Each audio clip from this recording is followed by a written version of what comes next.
नमस्कार and welcome you all to Study IQ. मैं हूं Prashant Dhawan. Now recently Lebanon ने अर्ज किया है, लिटरली इन्होंने गुहार लगाई है भारत को और ये कहा है कि प्लीज नेतन्याहू से बात करिए, पीएम मोदी को बोलिए कि ये नेतन्याहू से बात करे और इजराइल को रोकिए, नहीं तो ह्यूज स्केल पर डिस्ट्रक्शन हो सकती है इन द मिडल ईस्ट। यहाँ पे आप देख पाओगे Lebanon urges India to hold talks with Israel, और अगेन इस पर बहुत सारे आर्टिकल्स पब्लिश हो रहे हैं कि Lebanon wants India to talk to Israeli prime minister Netanyahu. Now reason क्या है? रीजन बहुत ही सिंपल है। लेबनान को दिख रहा है कि फ्यूचर में इनका बहुत बड़ा हिस्सा इजरायली कंट्रोल में जा सकता है।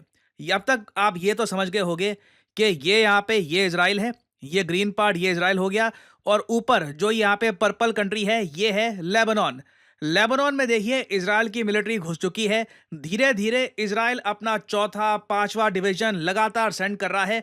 और मैंने एक बात नोट करी है कि इजराइल ग्राउंड लेवल पर बहुत सारे सोल्जर्स को बुला रहा है। ऑलमोस्ट आप कह लीजिए तैयारी कर रहा है एक बड़ी इन्वेजन की। अगर आप सोच रहे हैं कि बस छोटा सा ऑपरेशन करेगा यहाँ पर लेबनान में इजराइल, नहीं, जो गाजा में स्थिति हुई है काफी हद तक लग रहा है कि वही स्थिति बहुत ही जल्द लेबनान में हो जाएगी। और ये बात मैं नहीं कह रहा, नेतन्याहू खुद ये बात कह चुके हैं। Lebanon could face Gaza like destruction. और अगर मैं प्रोपोर्शनेटली बात करूं ना, देखो गाजा में आबादी कितनी थी? 20 लाख। लोग कितने वहां पर मारे गए? 42,000 के आसपास, 42,000 के भी ऊपर आप कह सकते हैं। लेबनान की आबादी मैं आपको बता दूं 55 लाख के आसपास है। क्या इजराइल लेबनान में 1 लाख से ऊपर लोग मार सकता है? क्योंकि जो नेतन्याहू की लैंग्वेज है, जिस तरीके से बात कर रहे हैं, ये ओपनली कह रहे हैं कि देखिए हम लेबनान के दुश्मन नहीं हैं, मगर लेबनान में जो संगठन है हिजबुल्लाह, ये लगातार इजराइल को अटैक कर रहा है और इसको डिस्ट्रॉय करने के लिए इजराइल बिल्कुल लेबनान में घुसेगा। और ये बात भी नेतन्याहू कह चुके हैं कि अगर हिजबुल्लाह सिविलियंस के पीछे छुपता है, इजराइल रुकेगा नहीं, इजराइल अपना काम करता रहेगा। तो यही सब बातें देखकर लेबनान चाहता है कि इंडिया इंटरवेंशन करे, नहीं तो लार्ज स्केल पर सिविलियंस मारे जाएंगे। मैंने आपको गणित बता दिया है, अगर लिटरली नेतन्याहू जो बोल रहे हैं वही हो जाता है, मैं कहूंगा हाँ बिल्कुल 1 लाख के आसपास लोग लेबनान में मर सकते हैं। और अगर यहाँ पे आपका एक सवाल यह है कि मगर भारत ही क्यों बात करेगा इजराइल से, बाकी और कंट्री क्यों नहीं? एक बार को सोचकर देखिए, लेबनान के पास कितनी ऑप्शंस है। यूएन सिक्योरिटी काउंसिल में चलो 5 देश है, उनमें से एक फ्रांस है, ठीक है। फ्रांस को तो देखिए रिसेंटली इजराइल ने यह कह दिया, शेम ऑन यू फ्रांस, क्योंकि फ्रांस के इमानुएल मैक्रों की तरफ से स्टेटमेंट ये आई कि अब इजराइल को हम हथियार नहीं बेचेंगे। और बाकी कंट्रीज को भी फ्रांस ने कहा कि इजराइल को हथियार मत भेजना। तो ये तो देखिए फ्रांस यहाँ पे आउट हो जाता है। चाइना की अगर हम बात करें, चाइना एक बहुत ही अजीब सा काम कर रहा है। कई रिपोर्ट्स पब्लिश हो रही है कि चाइना ने एक लेजर वेपन डिप्लॉय कर दिया है ईरान में, जो इस वक्त प्रोटेक्ट कर रहा है ईरान के सुप्रीम लीडर को। इस टॉपिक पे आप अगर एक अलग से डेडिकेटेड वीडियो चाहते हैं तो लिखिएगा कमेंट सेक्शन में, क्योंकि ये ऑल टुगेदर एक अलग ही कहानी है। इसके लिए अलग वीडियो चाहिए होगी तो मेंशन करिएगा अगर आप ये वीडियो चाहते हैं। खैर, चाइना कंप्लीटली प्रो ईरान है। रशिया की अगर मैं बात करूं तो रशिया भी कंप्लीटली प्रो ईरान हो चुका है आज के समय। आप लोग हैरान हो जाएंगे, रशिया ने लिटरली रिसेंटली एक स्टेटमेंट दी है कि हिजबुल्लाह अभी भी खड़ा हुआ है। रशिया एक बहुत बड़ा सपोर्टर है हिजबुल्लाह का, और रशिया ने यह कहा है कि जो भी इजराइल के क्लेम्स हैं कि हिजबुल्लाह की लीडरशिप को इन्होंने डिस्ट्रॉय कर दिया है, रशिया कह रहा है ऐसा कुछ नहीं है। हिजबुल्लाह के पास अभी भी बहुत सारे लीडर्स हैं and Hezbollah is still organize. तो रशिया भी आप कह लीजिए कंप्लीटली एंटी इजराइल बन के खड़ा है आज के समय।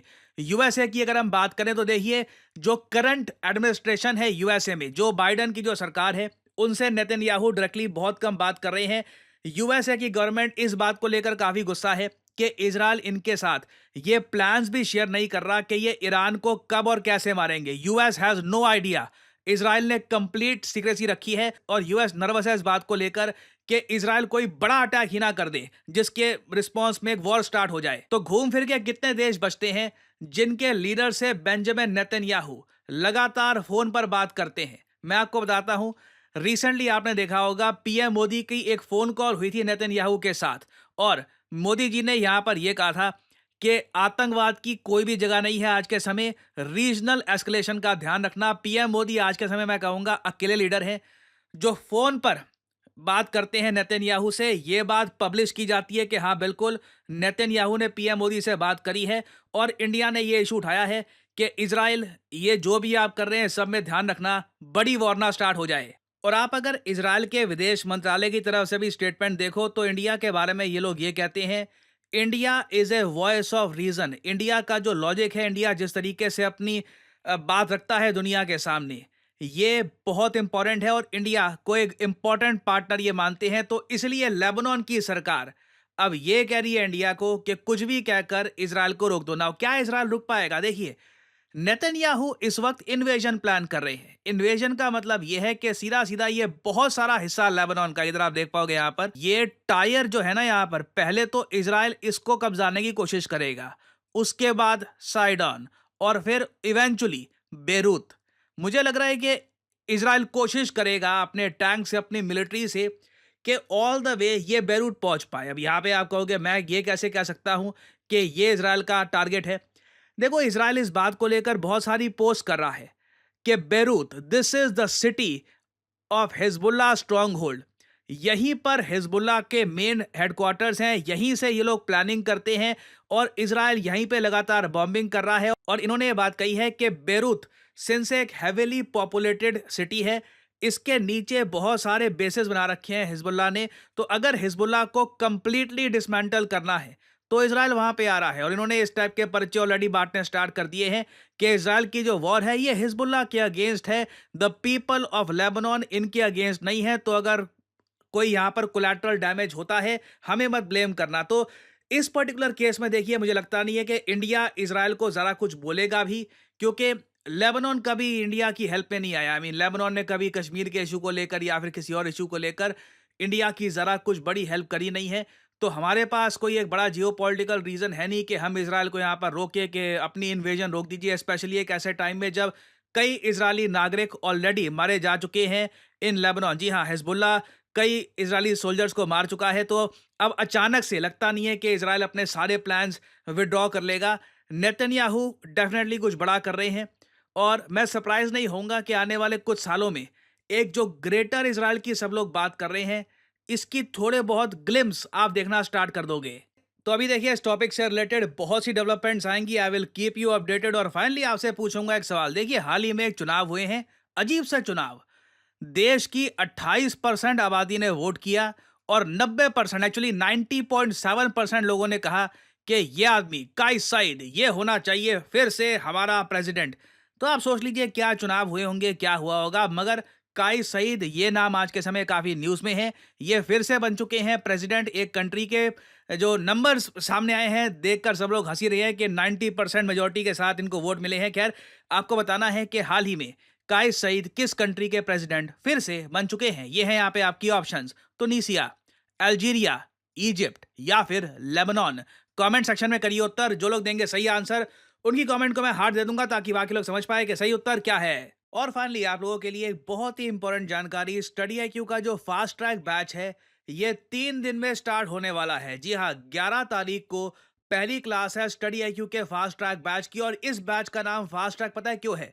सबसे पहले जाइए कमेंट सेक्शन में, यहाँ पे आपको ये लिंक मिल जाएगा। ये है स्टडी आईक्यू का फास्ट ट्रैक बैच, जिसमें एंश्योर किया जाएगा कि आपको लाइव क्लासेस मिलेंगी सुबह और शाम दोनों time. This is the fast track for दो स्टूडेंट्स जो बिल्कुल आने वाले यूपीएससी एग्जाम की प्रिपरेशन कर रहे हैं and they want maximum live classes. और ये कोर्स एक बहुत ज्यादा अट्रैक्टिव प्राइस में भी अवेलेबल है। आपको सिंपली यहाँ पे क्लिक करना है बाय नाउ पर, और जो ये प्राइस लिखा है नेवर पे दिस प्राइस, सिंपली यहाँ पर कोड डालिए PD10 और प्राइस बहुत ज़्यादा कम हो जाएगा। बाकी यहाँ पे आप देखोगे और भी बहुत सारे कोड्स अवेलेबल हैं। फॉर एग्जांपल ये लाइव या ओनली फॉर टुडे, ये कोड्स आप अप्लाई करते हो आपको मैक्सिमम डिस्काउंट नहीं मिलेगा।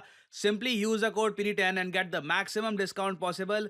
याद रखिएगा 3 दिन में इस बैच की पहली क्लास है। पूरा syllabus from the beginning start होगा। History, polity, geography, everything will start from the beginning. तो सही शुरुआत करिए। This is your fast track journey to the UPSC examination. So इसी नोट के साथ यह है वीडियो का अंत। Thank you for listening and I always say may the gods watch over you.